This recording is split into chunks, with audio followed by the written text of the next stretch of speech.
예, 여러분 안녕하십니까?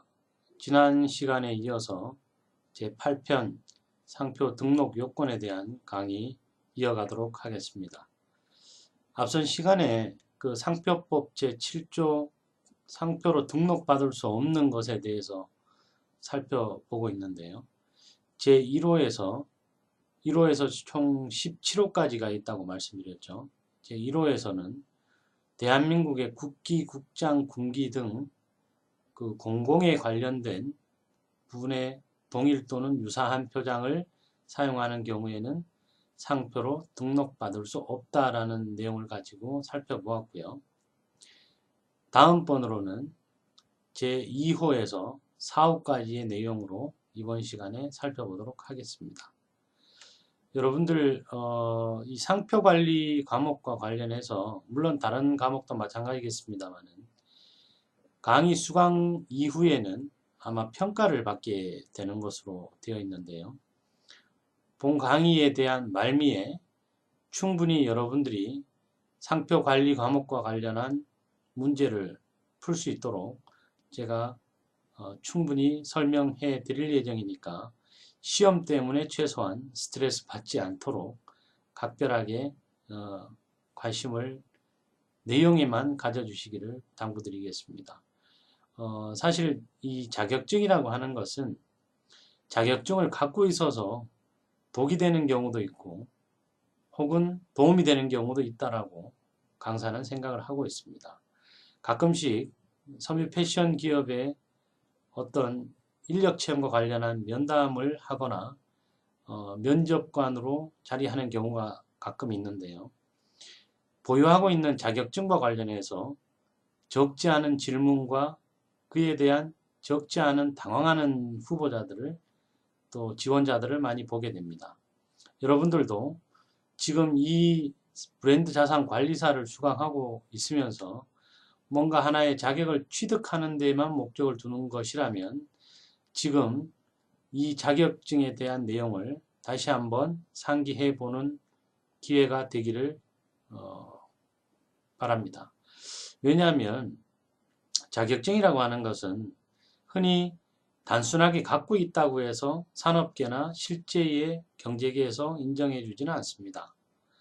다만 갖고 있는 자격을 얼마나 실무에 잘 적용하고 갖고 있는 자격에 대해서 얼마나 자신감과 그 역량에 보탬이 되고 있는가에 대해서 충분히 고려를 해야 될 상황인 걸로 판단은 되고요. 그런 측면에서 브랜드 자산 관리사라는 자격증을 단순히 갖고 취득하기 위한 것만의 목적으로 수강을 하고 계시다면 시험에 대한 부분을 너무 염두에 두지 않으셔도 될 정도로 충분히 시험 문제에 대한 설명을 해 드릴 예정이니까 실무에 도움되기 위한 여러분들 나름의 자격증으로서의 혹은 실무로서의 내용을 잘 습득해 나가는 현명한 수강생들이 돼 주시기를 당부드립니다. 자, 그러면 상표의 등록 요건에 대한 제8편 강의를 이어가겠는데요. 먼저 자료를 통해서 전 시간에 대한 내용을 간단히 다시 한번 살펴보도록 하겠습니다. 전 시간에 우리는 상표법 제7조 상표 등록을 받을 수 없는 상표, 즉 다른 말로 부등록 사유에 대해서 살펴보았고요. 이 부등록 사유는 앞선 제6조 상표의 등록 요건 규정과의 관계에서 제 상표법 제6조는 이 다음 것을 제외하고는 상표로 등록될 수 있다라는 등록 요건에 대한 정의였었고, 상표법 제7조는 다음 각호에 해당하는 것은 상표로 등록받을 수 없다라고 하는 직접적인 부등록 사유에 대한 열거 조항이다라는 말씀을 드렸습니다. 즉 다시 말해서 제6조의 식별력을 갖춘 등록 상표에 해당이 되어야 우선 그 기본이 된다면 그러한 제6조에 해당이 되면서 제7조에 해당되지 않아야만 한다라는 그런 내용의 중복된 내용을 규정하고 있는 것입니다. 그 첫 번째 내용으로 부등록 사유에 대한 일반 원칙에 대해서 살펴봤는데요. 제1호에서 17호까지의 등록될 수 없는 상표에 대한 열거 중에서 각 내용에 대한 판단 시기와 그리고 제척기간이 얼마이냐라는 등에 대한 내용도 일반론에서 살펴보았습니다. 판단 시기는 대부분 다 등록 결정 시에 대한 내용으로부터 출원 시에 해당하는 제6호로부터 9호까지의 내용도 있었고요. 제척기간의 경우에는 어떠한 권리가 소멸되는 기간을 뜻한다라는 설명을 드리면서 소멸시효와의 차이점도 말씀을 드린 바 있습니다. 즉 다시 말해서 제척기간은 경과됨으로써 시효의 정지와 중단이 없는 소멸되는 권리의 기간으로서 대부분 제7호에서 제7조에서 말하고 있는 제척기간은 제척기간이 없는 것과 제척기간이 5년인 것 등으로 나누어진다라는 말씀을 드렸고요. 각 사안별로는 제1호부터 17호까지 세부적으로 살펴보면서 설명을 이어가도록 하겠습니다. 기타 전 시간에는 제1호 규정에서 대한민국의 국기, 국장 등과 혹은 공공기관과 동일 또는 유사한 경우에 사용된 표장은 상표로 등록될 수 없다라는 내용을 가지고 살펴봤고요. 더불어서 국제조약이라든가 국가 간에 지켜야 될 룰에 대한 그런 것들을 부정경쟁방지법에서 보완적으로 재규정하고 있음으로써 상표법과 부정경쟁방지법의 보완적 역할에 대한 내용도 간단히 살펴본 바 있습니다.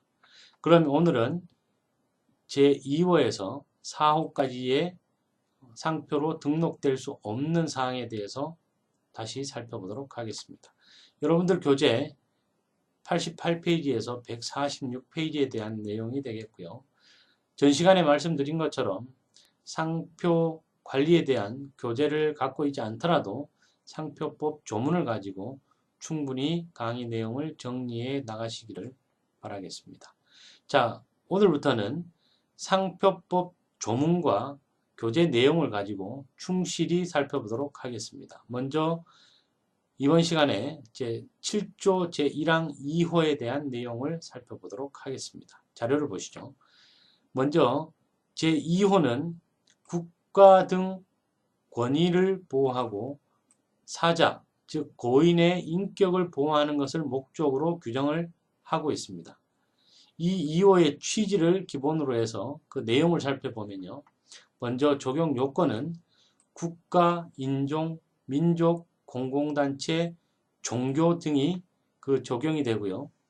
저명한 고인이라 함은 사자에 한해 적용되며 사자라는 말은 즉 돌아가신 분을 뜻하죠. 현존하는 자연인의 개인에 대한 다른 말로 관련된 것은 제7조 제1항 6호의 적용으로 별도로 규정을 하고 있습니다. 즉 다시 말해서 제1항 제2호에서 말하는 국가, 인종, 민족, 공공단체 혹은 저명한 고인, 돌아가신 분이라 하면 그 자연인에 대한 곧 사망한 사람에만 그 적용을 하는 것이고 현존하는 자연인에 대해서는 같은 법 제6호에서 별도의 규정을 두고 있다라고 이해를 하시면 되고요. 어떠한 내용이냐? 허위관계의 표시, 비방, 모욕, 나쁜 평판을 받을 우려를 표시하는 것들은 상표로 등록될 수 없다라고 규정을 하고 있습니다. 즉 국가나 인종이나 민족이나 공공단체, 종교 혹은 저명한 고인에 대해서 허위의 관계 표시를 한다든지 비방을 한다든지 모욕을 한다든지 나쁜 평판을 받을 우려가 있는 그런 상표는 상표로서 등록될 수 없다라는 것이 제1항 2호의 내용이 되겠고요. 판단 방법으로는 제1호에서야 마찬가지로 상표 등록 여부 결정 시에 현존하는 것에 한하고 제1호와 달리 번호는 상표 자체는 물론이고 지정 상품과의 관계도 고려를 해야 한다는 이원적 고려 대상이 이 2호에 해당이 되겠습니다. 1호의 경우에는 상표 자체만으로도 판단을 해야 되는 것이지만 2호는 상표 자체는 물론이고 지정 상품과의 관계도 고려해야 된다라는 그 이원적 규정이라는 말씀이고요. 허위 표시, 악평 등은 출원인의 목적이나 의사 유무하고는 불문으로 별개의 문제로 다룬다라는 것을 또한 규정을 하고 있습니다. 다른 내용으로 단순히 고인의 성명 그 자체를 상표로 사용한 것에 지나지 아니하고 고인과의 관련성에 관한 아무런 표시가 없는 경우라면 번호 소정의 고인과의 관계를 허위로 표시한 상표에 해당된다고 볼 수 없다는 우리 대법원의 판단 내용이 있다라는 것을 잘 유념해 두시고요. 따라서 사안에 대한 판단은 개별 사안에 대한 내용을 고려해서 판단을 하되 앞서 읽어드린 것처럼 단순히 고인의 성명 자체만을 표시한 경우에는 우리 법원은 거기에 즉 2호에 해당되지 않는다라고 하여 상표 등록이 허용되었다라는 사례가 있습니다. 더불어서 여기에 퍼블리시티권이라는 말이 나오는데요. 여러분들 요즘 TV나 영화, 각종 언론 매체나 공공 미디어를 보면 연예인들이나 기타 저명인들이 자기 초상을 활용해서 상업적 광고 활동을 하는 것을 흔히 볼 수 있습니다. 저작권 관련된 신종 권리의 하나로서 퍼블리시티권은 유명인이 초상권과는 별개로 초상이나 얼굴을 활용해서 상업적 활동에 재산적으로 활용할 수 있는 그런 권리를 퍼블리시티권이라고 하는데요. 예전에 박찬호의 유명 그 광고 선전을 불법으로 사용한 사건이라든지 박지성 이런 주로 스포츠 스타의 초상권을 활용한 광고 행위로 인한 내용들이 언론에 많이 퍼블리시티권으로 인용이 된 바 있는데요. 우리나라에서는 아직도 그렇게 보통화되었거나 일반화되어 있는 권리는 아니라고 이해하시면 되겠습니다. 이런 권리를 퍼블리시티권이라고 하고 있습니다. 이런 내용들은 참고로 알아두시길 바라고요. 다음은 제7조 1항 제3호에 대해서 살펴보도록 하겠습니다. 제3호는 공익단체의 업무상 신용과 권위를 보호하고 출처의 혼동을 방지하는 그 목적으로 규정되어 있는 내용입니다. 그 내용을 살펴보면요. 국가 공공단체 또는 이들의 기관과 공익법인, 공익사업체들에 대한 것들을 동일 또는 유사한 경우에 상표로 등록될 수 없다라고 규정을 하고 있는데요. 예를 들면 YMCA라든가 보이스카웃이라든가 그 단체의 목적 자체가 영리를 목적으로 하는 것이 아니라 비영리 단체인 것들이 비영리 공공의 목적을 위해서 활동하는 경우에는 그와 유사한 혹은 동일한 표장은 상표로 등록될 수 없다라는 내용이 되겠습니다. 여기에서 영리를 목적으로 하지 아니하는 업무 또는 공익사업이라고 하는 것은 여러분들이 흔히 알고 있는 주식회사 외에 비영리 법인이나 사단법인, 인적 구성으로 되어 있는 부분이라든가 비영리 재단법인 등이 이에 해당이 된다고 할 것이고요. 여기에서 저명한 표장과 동일 또는 유사한 상표라고 하여 저명하지 않은 것에 대한 것은 적용이 아니고 저명한 표장과 동일 또는 유사한 상표이어야 합니다. 여기에서 적용의 예외에 대한 내용을 살펴보면요. 자기의 표장을 상표로 출원한 경우 업무상의 신용훼손이나 출처 혼동이 없으므로 등록이 가능하다라는 단서조항을 두고 있습니다. 즉 다시 말해서 비영리 혹은 공익법인이 스스로 자신의 단체와 관련된 표장을 상표로 등록하는 경우에는 자기의 업무상의 신용훼손이나 출처 혼동이 없으므로 등록 가능하다라는 그런 의미고요. 그러나 제7조 1항 제6호와 달리 승낙을 하더라도 거절될 수 있다라는 겁니다. 제3자가. 즉 다시 말해서 앞선 설명에서 현존하는 자연인이 아닌 현존하는 자연인의 경우에는 제7조 1항 제6호의 적용을 받는다라고 말씀을 드렸는데요. 다음 시간에 설명을 하겠습니다만 제2호에서는 저명한 고인에 대한 것들을 적용이 되고요. 제1항 제6호에서는 현존하고 있는 저명한 그리고 이와 관련되어 있는 그 저명인에 대한 것들을 규정을 하고 있는데 이런 경우에는 저명인의 승낙을 받은 경우에는 상표로 등록할 수 있는 예외를 두고 있습니다. 다만 여기에서는 제7조 1항 6호와는 달리 승낙을 하더라도 이 단체가 승낙을 하더라도 거절될 수 있다라는 그런 의미가 되겠고요. 다시 말하면 해당 업무와 관련된 그 단체가 직접 자기의 상표를 출원 등록하는 것이 아니면 제3자가 허락을 받았다 하더라도 거절될 수 있다라는 그런 의미가 되겠습니다. 뒷부분에 설명하겠습니다만 현존하는 자연인의 경우에는 그 유명하거나 저명인으로부터 허락받은 경우에는 허락을 득한 사람이 상표를 등록할 수 있는 예외를 두고 있는 경우가 있습니다.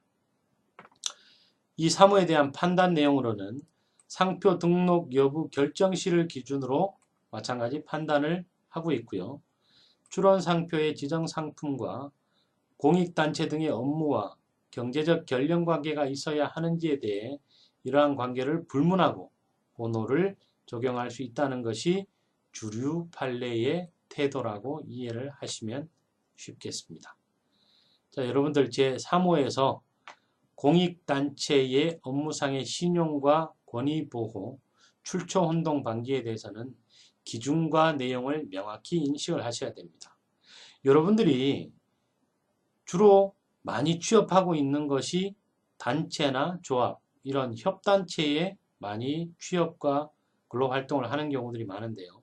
이런 경우에는 주식회사처럼 영리를 추구하는 목적을 갖고 있는 것이 아니라 비영리를 목적으로 공익적 성격의 사업을 추진하는 것을 일반적으로 하고 있습니다.